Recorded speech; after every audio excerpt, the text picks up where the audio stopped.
갈등으로 인한 이제 편익에 대해서 몇 가지 말씀을 드리겠습니다. 포인트 첫 번째는 갈등이 건설적으로 잘 이루어지게 되면 갈등이 당사자 간의 관계를 오히려 지속시키고 협력할 수 있도록 유도하기도 한다는 것입니다.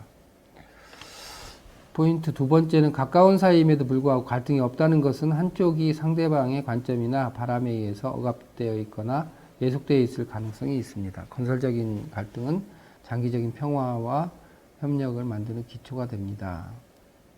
이게 이제 뭐 대표적으로 계급사회 같은 것을 예를 들 수 있죠. 뭐 예를 들면은 조선시대에 여성들한테는 칠거지악이라고 하는 것이 있었습니다. 그 중에는 이제 남편을 절대로 비난해서는 안 되고, 남편이 뭐 바람을 핀다든가 해서도 그거에 대해서 문제 제기를 하는 것은 잘못된 것으로 인식이 됐어요. 그러다 보니까 이게 실제로 문제가 굉장히 심각함에도 불구하고 문제를 제기할 수 없는 거죠. 그렇지만 겉으로 볼 때는 어떤가요? 문제가 없는 것처럼 보이잖아요. 예. 우리가 최근에도 이제 땅콩 항공사 뭐 이런 문제에서도 보는 것처럼 내부적으로는 극심한 갑을 관계가 형성되어 있음에도 불구하고 그것이 잘 표출되지 않고 있다. 일정한 계기를 통해서 표출이 되면서 이 갑을 관계가 얼마만큼 심각한 문제인가가 사회적으로 노출되기 시작했잖아요. 이런 것처럼 갈등이라고 하는 것을 표출함으로써 오히려 건설적인 관계를 형성하는 굉장히 중요한 기초가 될 수 있다. 이렇게 볼 수 있습니다.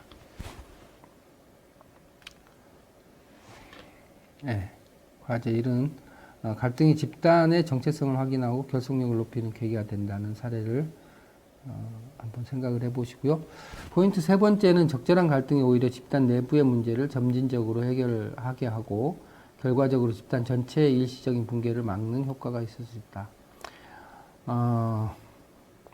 재밌는 연구 결과 중에 하나가 부부 간의 관계에 있어서 갈등이 전혀 없는 상황 또는 아주 갈등이 심각한 상황 아니면은 말 그대로 이제 매일매일 티격태격하는 부부 관계 이 세 관계를 조사한 데이터를 본 적이 있는데요. 그런 경우 어떤 관계가 가장 오래 갈 것인가 라고 할 때 어떤 관계가 가장 오래 갈 것 같으세요? 네, 맞습니다. 갈등이 전혀 없는 것처럼 보이는 관계는 오히려 파국으로 이를 가능성이 굉장히 많다는 거죠. 황혼이혼 같은 것이 대표적이잖아요. 그런가 하면 이제 뭐 애시당초부터 굉장히 폭력적인 관계라든가 이런 관계는 아주 쉽게 끝날 가능성이 크죠. 찌그락찌그락 하면서도 이렇게 가는 관계가 오히려 계속해가지고 문제를 제기하고 일종의 낮은 강도의 갈등을 계속 발생시킴으로써 문제를 해결할 수 있는 계기를 갖게 됨으로써 이제 관계가 오히려 지속될 수 있다라고 하는 겁니다. 포인트 네 번째는 갈등 상황에서 공동의 이해관계를 확인하게 되고 공동의 적을 인식하게 되면서 집단 내부의 응집력과 정체성을 확인하는 계기가 되기도 한다. 이런 소속감의 확인은 때로 내부 결속을 높임으로써 긍정적으로 작용하기도 하지만 외부에 대해 적대적인 태도를 취하게 하여 갈등을 심화시키는 계기도 한다. 네, 이건 뭐 쉽게 이해를 하실 거예요. 우리가 이제 뭐 선거 때가 이전에 보면 선거 때가 되면은 북한 카드를 사용을 하잖아요. 그래가지고 내부를 응집시키는데 활용을 한다든지 아니면은 뭐 반일 문제 같은 것을 제기함으로써 오히려 이제 득표에 영향을 미치려고 얼마 전에도 이제 뭐 독도 영유권 문제 같은 거 이런 것은 이제 들고 나옴으로써 실제로 내부적인 문제를 외부화시키는 방향으로 정치적으로 활용하는 경우도 우리가 봐왔잖아요. 이렇게 갈등을 은폐하기 위해서도 갈등을 활용하기도 하고 그렇게 함으로써 이제 집단 내부의 작은 차이들은 지워버리고 집단 간의 문제로 이것을 전환시키기 위해서 갈등을 활용하는 경우도 있습니다. 그런가 하면 이제 이렇게 인위적인 것이 아니라 실제로 갈등으로 인해서 내부가 자연스럽게 응집되는 경우도 굉장히 많죠. 뭐 예를 들면 체육 경기, 뭐 그 운동 경기 같은 것이 대표적이잖아요. 우리가 그 월드컵 2003년인가요? 2002년인가요? 월드컵 경기를 하면서 온 국민이 이렇게 일체감을 느꼈던 것은 굉장히 자연 발생적이라고 볼 수가 있는 거죠. 예, 뭐 그거는 뭐 그 자체가 갈등은 안 했었지만 어쨌든 상대하고 경기하는 과정을 통해서 내부적인 응집력을 형성한 대표적인 예라고 볼 수 있습니다.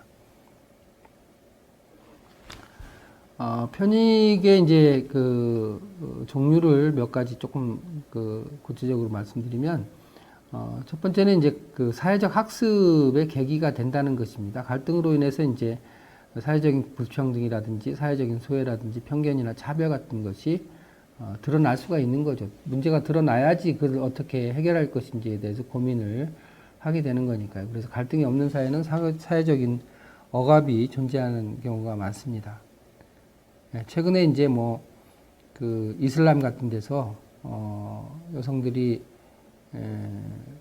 뭐 결혼으로 인한 것이든 뭐 이런 다양한 차별에 대해서 저항하면서 이슬람이 얼마나 여성들에 대해 차별적인 것인지를 보이게 되는 경우가 있잖아요. 이렇게 갈등이라고 하는 것은 사람들이 인식하지 못했던 문제를 인식하게 되는 굉장히 중요한 계기가 될 수 있다는 것입니다.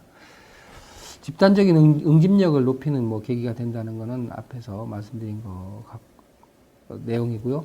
서로의 일체감, 정체성을 확인하는 계기가 되고, 갈등을 통해 새롭고 긍정적인 가치를 창출하는 계기가 되고, 사회적인 문제를 두 차원에서 해결책을 모색하는 계기가 되기도 한다.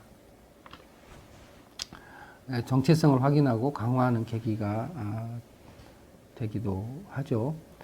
그렇지만 뭐 그 정체성을 확인하는 것이 굉장히 긍정적인 경우도 있지만, 우리가 나치의회에서 보는 것처럼 오히려 상대를 악마화시킴으로써 오히려 굉장히 파괴적인 결과를 낳게 되는 계기가 되기도 하는 것입니다. 뭐 구체적인 물질적 보상이라든가 이런 건 이제 예를 들면은 댐 건설로 인해서 이제 소멸된 지역에 주민들이 문제 제기를 하는 경우에 실제로 그 요구를 일부 수용해서 보상비가 더 높아질 수 있잖아요. 이렇게 갈등을 통해서 정당한 보상, 적절한 보상을 받을 수 있는 계기가 만들어질 수도 있습니다. 그와 동시에 이제 그 갈등을 통해서 내부가 응집되고 상황에 대한 인식력이 높아지고 그리고 또 실제로 그 갈등을 승리로 이끌므로써 자부심이 굉장히 높아질 수도 있고, 이렇게 다양한 그 파워가 증가되는 경험을 할 수도 있다, 이렇게 볼 수 있습니다. 자, 이제 마지막인데요. 자, 여러분 쭉 이제 갈등의 비용과 편익에 대해서 공부를 했습니다. 말하자면 이제 제가 원자력에다 비유한 것처럼 그 갈등 그 자체는 선악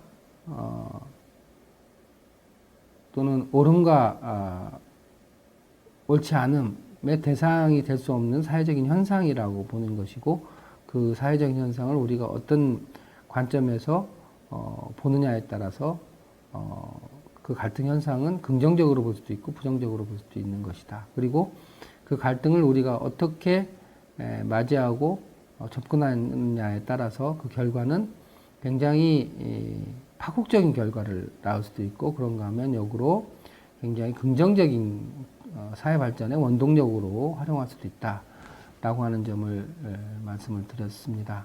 따라서 갈등에 대해서 갈등은 무조건 나쁜 것이야 또는 갈등은 무조건 좋은 것이야 라고 하는 우리의 관념이 중요한 것이 아니라, 그 갈등을 있는 그대로 인식하고 그리고 그것을 우리가 어떻게